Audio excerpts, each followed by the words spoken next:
Good morning, everybody. Happy Digital Learning Day number 2. Let's start with Schoology 5 and go ahead and open up your iPad to Schoology 5. We're going to put in a new set of notes. I'm going to try and recreate my class yesterday as best I can for you today. And so here we go. Okay, so when you tap on the World War I folder, this list will drop down, and the next set of notes is the World War I Important Events Notes. You're going to want to go ahead and put that into Notability right now. Now this particular handout is lengthy, it's about 12 pages, but we're only going to just do a couple of pages this morning, but a lot of them are graphics, so that's why it might take you a minute to upload. So take your time and take the Events Notes handout and put that into Notability. Okay, and once you're there, you're going to see the notes that say immediate cause of World War I and then important events. So we're going to start with the immediate cause today and go through just the early part of the war. So I'm going to walk you through this in just a minute. I noticed that nearly all of you have finished the root causes notes. If you have not finished the root causes notes, that was the assignment from the first Digital Learning Day. I would ask you to please go there first. One of the things that some of my students have been reporting is that they've had difficulty hearing the screencast. Please check that your device is off of mute, and I'll also write that because if you're hearing this, then you're not having mute issues now that I think about it. So anyway, let me just remind you what the old root causes notes look like. Remember that these were the notes we went through in our first screencast. We'd actually started these in class last week. So the 6 root causes: Europe at its peak, imperial tensions, militarism / arms racing, the alliance system, nationalism, and then specifically nationalism in the Balkans. They all lead us to this immediate cause that we're going to talk about right now. So just have those 6 root causes in the back of your mind. Alright folks, so let's get started with our immediate causes. So you're double tapping now back over to your new document that you've just put in, and we're going to go through all of page 1 and about 2/3 of page 2. So we're just getting it started here. Okay? So if we were in class today, I would have asked for volunteers to read as we just read through this story of the immediate cause of World War I. So we have on June 28, 1914, the Austrian Archduke Francis Ferdinand. He's the heir to the Austro-Hungarian throne. He planned to tour the Bosnian capital city of Sarajevo. So an heir means that you're going to inherit the throne. So Francis Ferdinand's father, when he dies, he'll become king. So this is a big deal. So why was he in Sarajevo? Remember, he's the Archduke of Austria-Hungary. And remember that Austria-Hungary is this huge empire right now. Let me get a map to show you. Okay, this map is helpful. So here again is Austria-Hungary, right? Now just the country of Austria and just the country of Hungary. But at the time, this huge empire, including this area down here in the Balkan Peninsula, okay? And notice that Serbia is right here. Well, Sarajevo is right in this vicinity right there. Okay, so at this moment in time, they're neighbors. All right, so there's actually a lot of Serbians who live in Sarajevo, right? So they live in Bosnia-Herzegovina, which is part of Austria-Hungary at the time. They live in the city of Sarajevo, but they have loyalties and ties to Serbia. You know, just like in our country, we have a melting pot. So we've got all sorts of people from all over the world that enriches our country in such a powerful way, right? So we have a lot of Canadians that choose to live in the United States. We have a lot of people from Mexico who choose to live in the United States. So we understand that. And there's also Americans that live in Mexico and Americans that live in Canada. So we understand this idea of multiple cultures. I think the key difference, of course, in the United States is that we've got this spirit of cultural unity, right? This spirit of unity that kind of unites us together. Remember, in the Balkans, this was dividing people apart, okay, at this time in history, all right? These folks down here, they wanted to be independent of this group up here, all right? Nationalism in play. Again, one of those root causes. So, bottom line is the Archduke is where? He is in Sarajevo, which is a city in their controlled territory, but there's a lot of loyalty from Serbia, okay? A lot of Serbs living there. All right, so back to our notes. Okay, so there was a secret Serbian nationalistic society known as the Black Hand. They were planning to assassinate the Archduke during a parade and hired a group of young Serbs to do so. So on the morning of June 28th, the conspirators spread out along the Apple Quai, which is like a boulevard, in Sarajevo, the place where Francis Ferdinand would be on parade. Here's a picture of the Archduke and Sofia. They are getting in their car here, and this is in your notes if you scroll down to the third, maybe the second page. Stand by. So if you scroll to your second page, you can see the Archduke. So there's a picture of the Archduke. Whoops. There's a picture of the Archduke and his wife. They're getting in this convertible vehicle. They're about ready to head out on parade. The Archduke is just going to check out the city of Sarajevo, the city in the south that he controls. Okay, so he's headed out on a parade. All right, meanwhile, back to our story. So the first assassin claimed that a policeman prevented him from throwing his bomb as the Archduke drove by. The second assassin lobbed a bomb that the Archduke deflected into the street where it exploded. That's quite a story, isn't it? The Archduke's car sped past more would-be assassins, arriving at City Hall without incident. And on the way to the hospital, the Archduke was going to go visit those who were injured. The Archduke's car made a wrong turn near the northern end of the Latin Bridge and gave the true assassin, 19-year-old Gavrilo Princip, a chance to shoot the Archduke. Both Francis Ferdinand and his wife Sophie died almost immediately. So the assassination of the Archduke, from the perspective of Austria-Hungary, is a huge deal.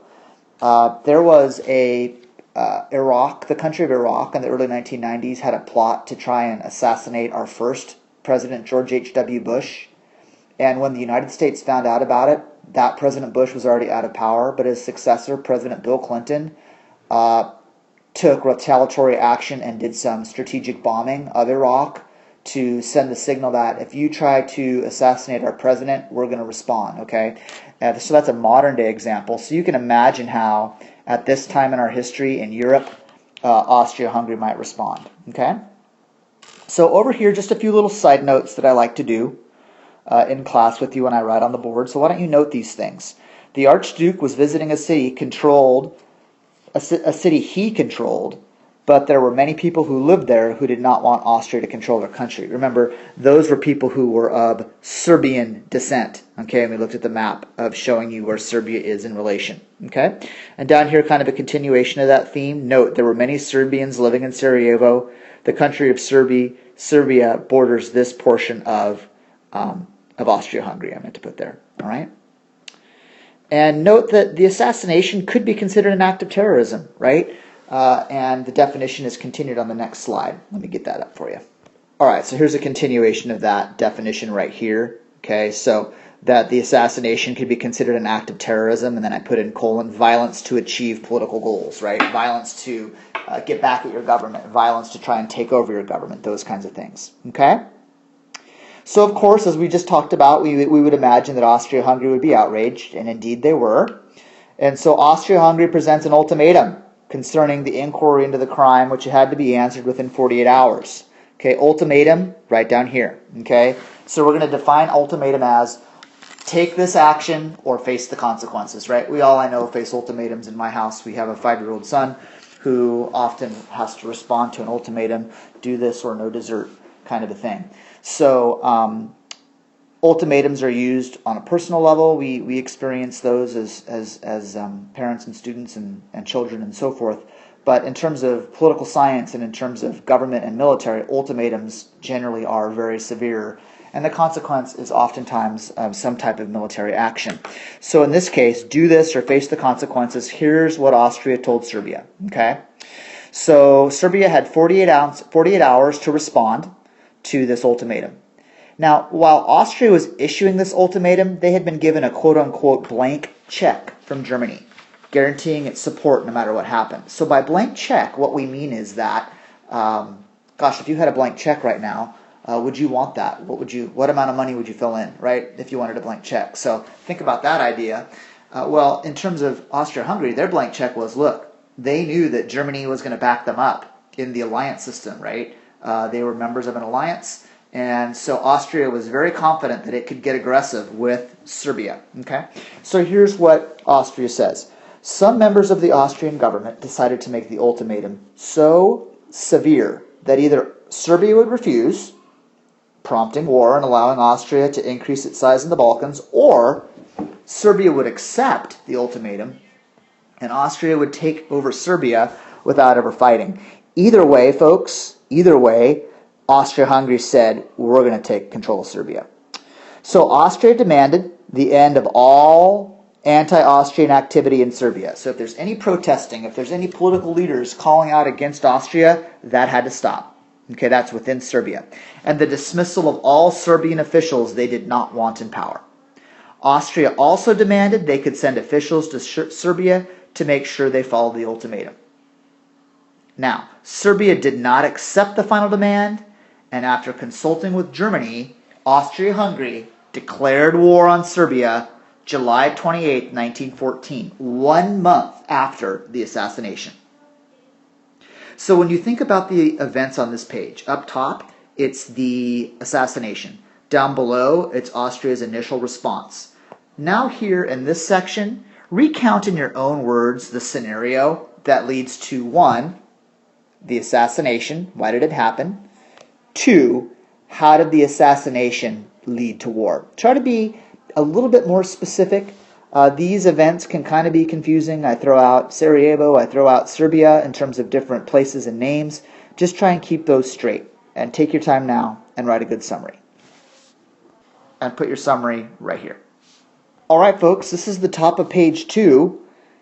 And this is going to be the last section of our notes. Okay, so it's not a very lengthy note-taking session here. We spent a lot more time in class kind of discussing things yesterday, and I kind of want to keep you on pace with my other classes, and so we're going to stop where my other classes stopped and try to keep it as normal as possible.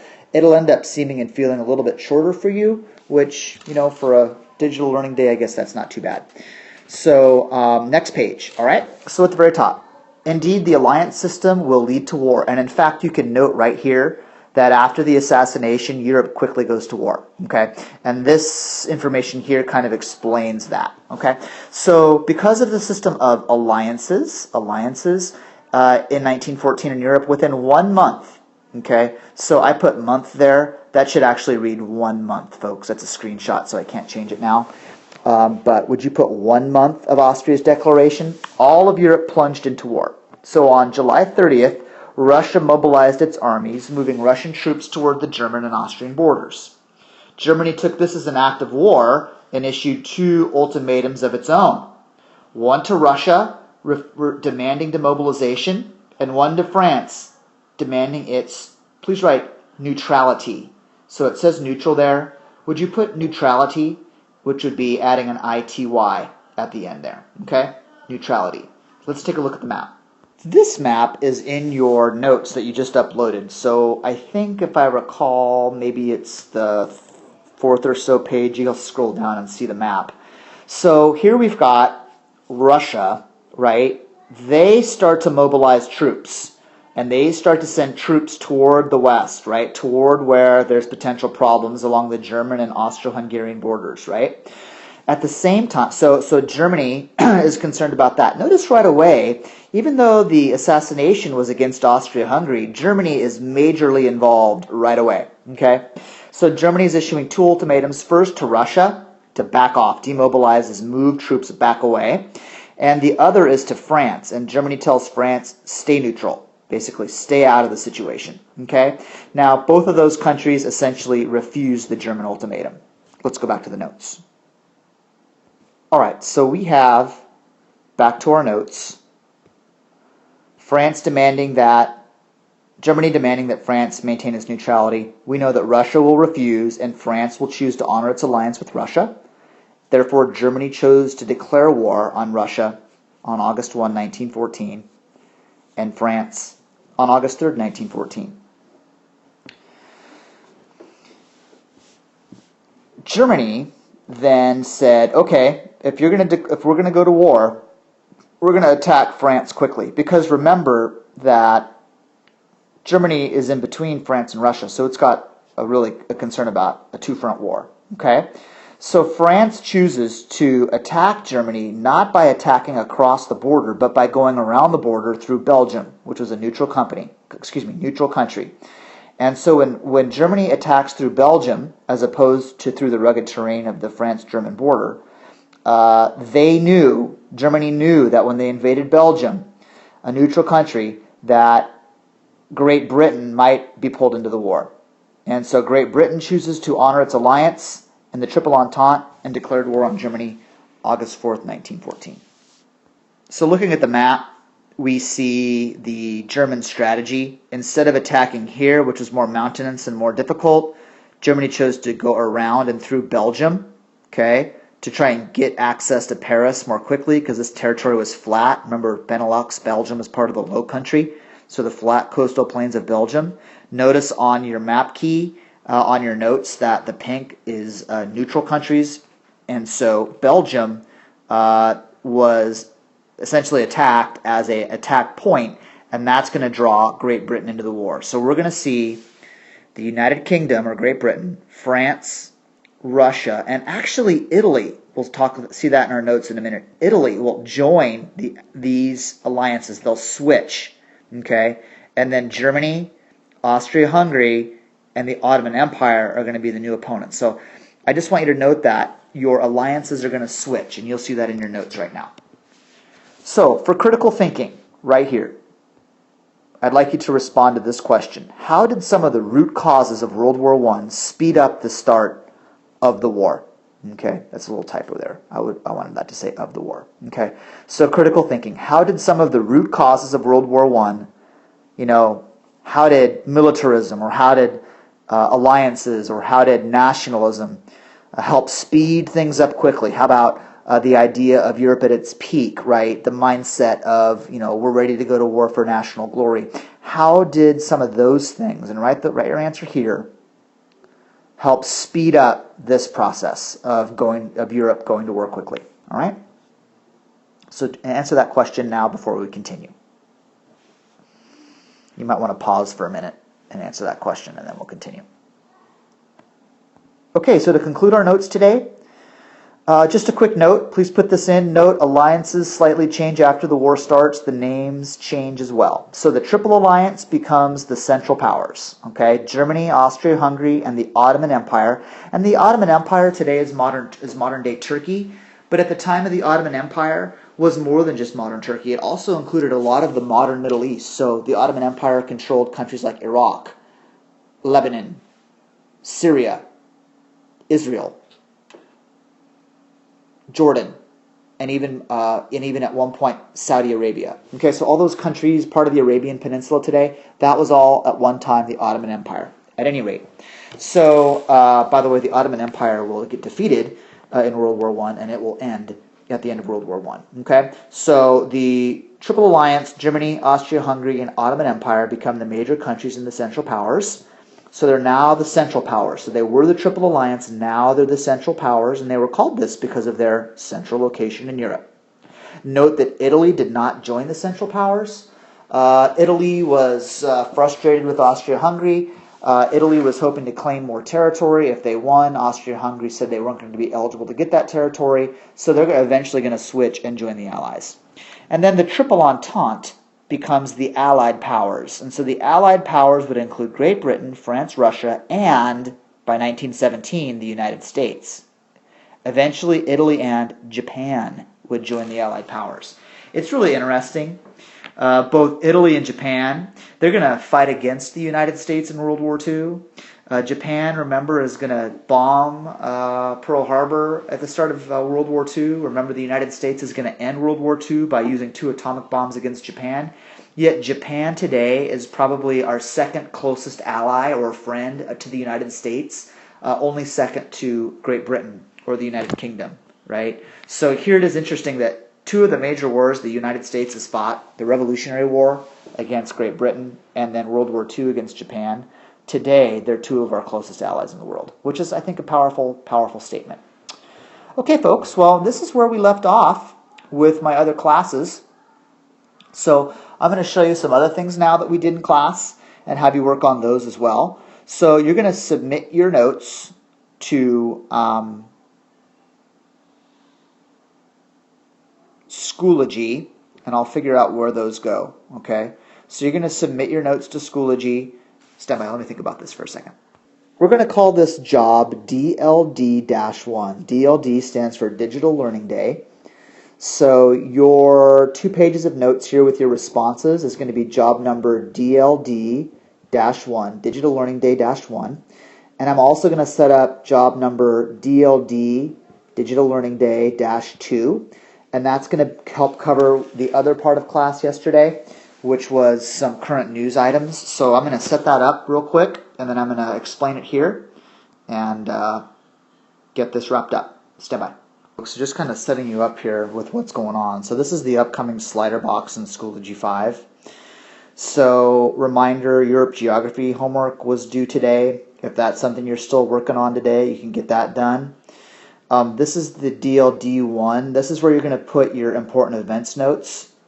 And then I've also created a DLD2. This is the discussion forum. And if you've never done a discussion forum, I'll just show you how that works real quick. So I'll open up this assignment right now and I'll show you what it looks like. Just a couple of other things while I'm here and I have you. Notice I've extended now the geography quiz is going to be next Wednesday.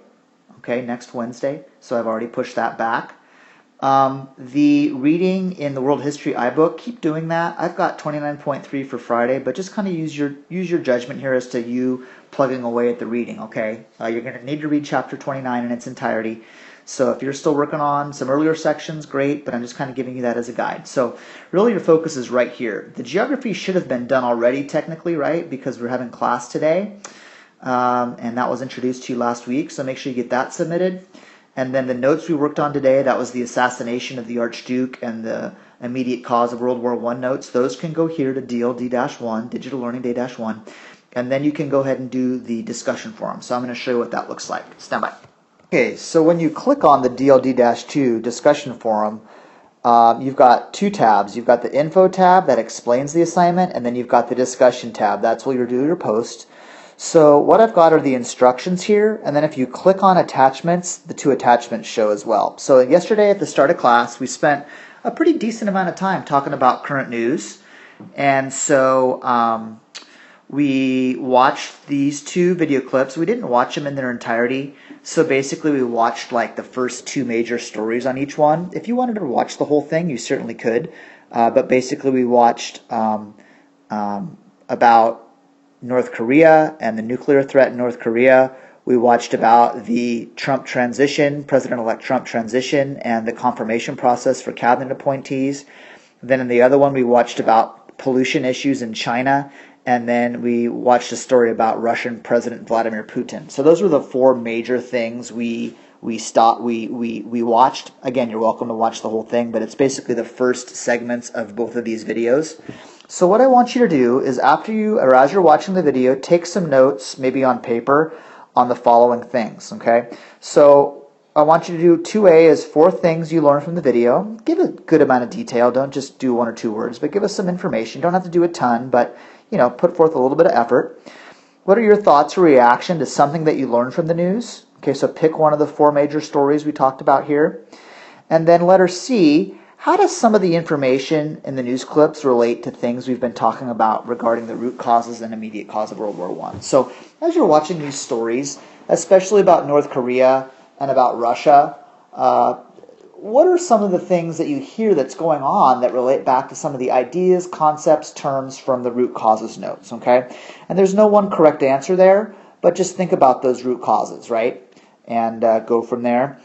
And then when you're done with that, respond to one other classmate's post. So give a reaction, oh, that was interesting, or give some feedback, or give some sort of a response to what other classmates are saying, okay? Just respond to one other classmate. That'll be kind of like our discussion part, kind of like turn and discuss with a classmate kind of thing.